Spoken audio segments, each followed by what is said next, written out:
Welcome to Pario magazine, where I chat with individuals who have a desire to create. Today, I'm joined by a Melbourne-based R&B artist who has started off 2022 strongly with the release of her newest single, Questions. Welcome to Pario magazine, R.em.edy. Thank you for having me. It's a pleasure. Not a problem. So obviously we're here today to chat about your overall creative journey in music and your new single. Before we dive into that story, though, are you able to give our audience a brief introduction on who R.em.edy is outside of music? Outside of music, music's very much me as a person, but my name is R.em.edy. My actual name is Emma. I'm 22 and I'm born and raised in Melbourne, in Australia. And yeah, music's just my life. I'm very obsessed with pop culture. So like literally my tripod right now is all the Hannah Montana DVDs from my childhood. So yeah. It's a great tripod. Thank you. I think it's pretty fire. So how did you first discover that passion for music? Um, I think it was always a very subconscious thing for me. Hannah Montana obviously really got me obsessed with the idea of being a little pop star and being able to sing for people. But there's my family isn't musical, but I grew up with a lot of music being played in a lot of different genres. So I really got to um, be influenced by like rock, by R&B, by soul, by indie stuff. Yeah. Yeah, you're the second person that I've spoken to very recently that had no musical parents or family, and just by having music around has found that love. Yeah. It kind of makes me envious of friends of mine that have musical families and they just can like jam together after dinner. It's like I wish. Who were obviously you mentioned listening to a lot of music. Who were those early influences, and how have they evolved over the years? I really remember listening to Tina Arena and Alicia Keys as a kid. My dad had made me this little mixtape to go to sleep with because I always had trouble going to sleep. So I was always listening to Chains and You Don't Know My Name, which I still love to this day. And then my dad continued to make mixtapes with me and my sister that were kind of like the So Fresh songs of the 2000s, like Jennifer Lopez and Destiny's Child. So, and AC/DC. So, yeah, there was a lot in there. But I think by the time I was about 8, like pop and like Kesha and um, Teo Cruz, I believe, and Hannah Montana was just like, and Justin Bieber. Oh my God. That's when it all changed. Yeah, I was definitely a believer. I had like 600 posters. I remember my boyfriend in high school was like, it's me or Justin. Okay, it was that full on. Yep. And you chose Justin, or did you choose the boyfriend? Unfortunately, I chose the boyfriend, Fair enough. but yeah, Um, so like you said your dad and family weren't musical, but he was in a little way kind of curating music for you to listen to, I guess. definitely. His side, his side of the family is probably more musical than my mom's side. I know there was like a his great grandfather or something like that. I don't know. I'm very bad with all that stuff. He was like a composer, um, but never really heard much about it. And one of my cousins is an opera singer, but apart from that, it's like basically nothing. Okay. So at what point did you go from being a music fan to someone that thought, I want to give this a try and go down the production and singing path? By about like 7, I really wanted to do it.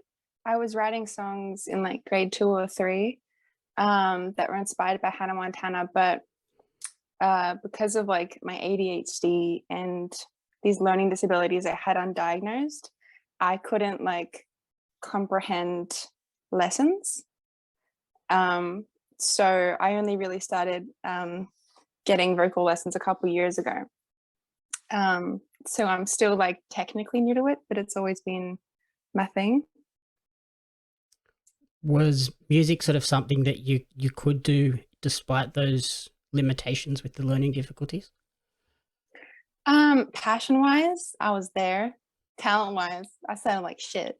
Um, but that didn't matter to me because I remember, especially in grade 4, I would write songs to Hannah Montana karaoke CDs and Saddle Club karaoke CDs.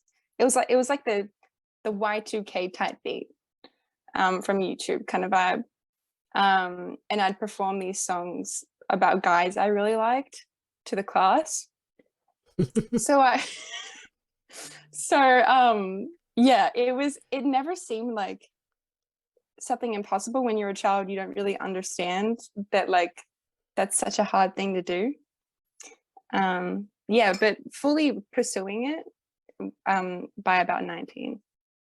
Okay, and how did you find that process of going down that let's pursue this path full on and go full bore into it? Was it a difficult It challenge? kind of. It was always something I was striving to do through my whole life, but my mental health and my physical health really stopped me from doing all that stuff, and I just wasn't well enough to go out and do a gig or connect with people to collaborate with until I was about 19. Okay, and are you happy you've made that decision now? Most definitely. It's been very liberating, and I've been able to kind of find myself through the process. Okay, and as you mentioned in the intro, you've kicked off 2022 with the release of the new single Questions. What was the inspiration behind that track? Toxic relationships. Yeah, it's a song about being accused of infidelity. Um, so I think it's kind of like I really want people to feel a little liberated by it, although it's quite petty. Yeah, but basically I was just seeing a guy kind of casually. He was accusing me of sleeping with other people when I was being loyal. And I was like, you're asking too many fucking questions. So he got that written about him. But yeah. Has he responded to the song at all? I don't think that he even knows. I'm not sure. We're still like friends. But yeah, I don't think he cares, which is so fine. Was that a difficult sort of topic to dive into, given it was sort of quite personal? I've always found that the more personal the song, the easier it is for me to kind of write. I've always been very liberated by honesty. So being able to express how I feel is more like feels like freedom rather than terrifying. Okay.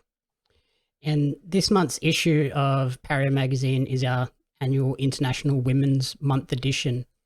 How important is it for you to have an avenue like that to expose and promote women in music? Very important, and thank you so much for the opportunity. It's I've been very fortunate in my time in the industry so far, although it's quite early days. But there is just so much mistreatment of women, and we need so much more representation, especially with producing and stuff. I know I don't even really consider myself a producer because of like how I was always brought up thinking that only men could be producers, and really having to undo that like internalized misogyny even with like my own career and my own talents. Um, yeah, but I'm really excited to see more women come up in these next couple years. It's really dope to see more representation, especially in the hip hop and R&B sector, where there's obviously so much ingrained misogyny. Yeah, I was going to say, particularly in that sort of hip hop R&B space, I guess if you say you're a producer, people are going to be like, no, you had someone come in and help you with that or stuff like that. Is that It's disappointing to always sort of like, hear? I think it's since I'm so subconscious as a producer, I don't really care. But it's always, oh, who produced the beat? And it's like me. They're like, well, who helped? And it's like me. Um, yeah. But I think confidence is a um really helpful tool when it comes to those kind of circumstances, and just having confidence in yourself. Because if you're looking for that validation, um, or showing like a weakness, that you're just going to be taken more advantage of, um, unfortunately. Is it nice to sort of see the perceptions of women in hip hop and R&B sort of changing a little bit over the last few years? It's been really dope to see.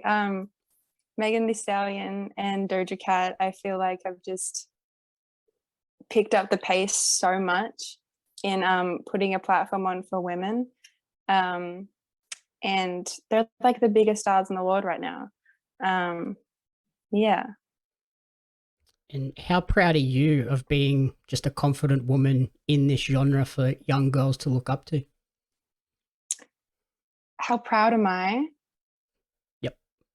I don't think I'm proud of myself, but I'm a very self-conscious person.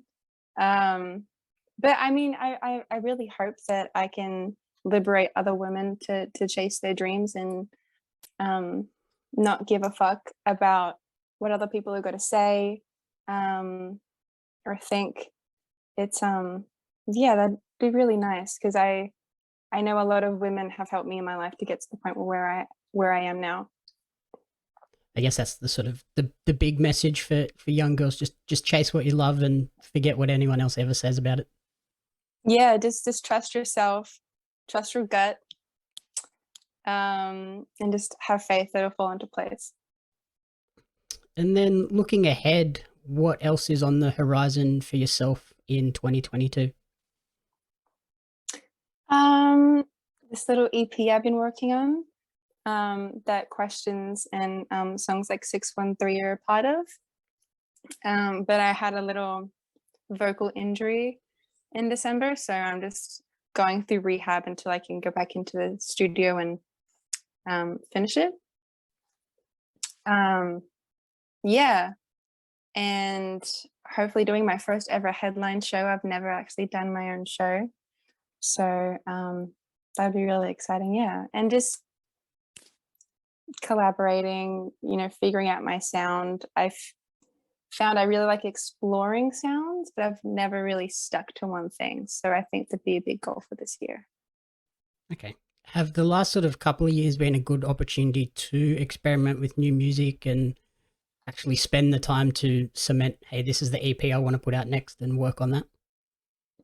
Definitely. I think 2020 really helped me like hustle and not have the distraction of like going out and getting lit and all that kind of stuff. And it was just like, I'm in the same room for like a year. Let's make something. And that's when the EP was made. It's been a long time coming. I've just re-recorded everything like 6 or 7 times. um, and like changed genres with songs, and just really wanted to perfect it. Um, yeah, but I truly don't think that without the lockdown, I wouldn't be the artist I am today, because it helped me collaborate with so many people through, Instagram and Facebook and stuff. And yeah. And then you mentioned sort of headline shows and collaborations. Is there a dream venue and a dream person that you would like to collaborate on either a song or a show with? Hmm. Like of all time, or just like in Australia? We can do both. We can do an Australian one and then we can go all out crazy. I don't know. Well, obviously, I really want to play the Forum someday. That would be insane. And I don't know, there's so many people I love collaborating with in Australia. Jo Juwan is I hope I'm saying that right. She's a really small artist. She's released like one song, but she's like my favorite artist in Australia. So I'd really love to do a track with her. And I'd really love to work with A Girl sometime. She's absolutely incredible. And then worldwide, one day I just want to work with Doja Cat so fucking bad. I just love to like be in the studio and write like weird as fuck bars with her. It'd be really funny. Okay, cool. Alrighty, so finally, where is the best place for people to support you and track this journey moving forward? Instagram. My handle is R.em.edy, R.em.edy. And my music's on all streaming platforms. Yeah. All right, awesome. Thank you so much for taking the time and good luck with the EP, and we'll hopefully see you touring around the country later this year. Fingers crossed. Thank you so much for having me.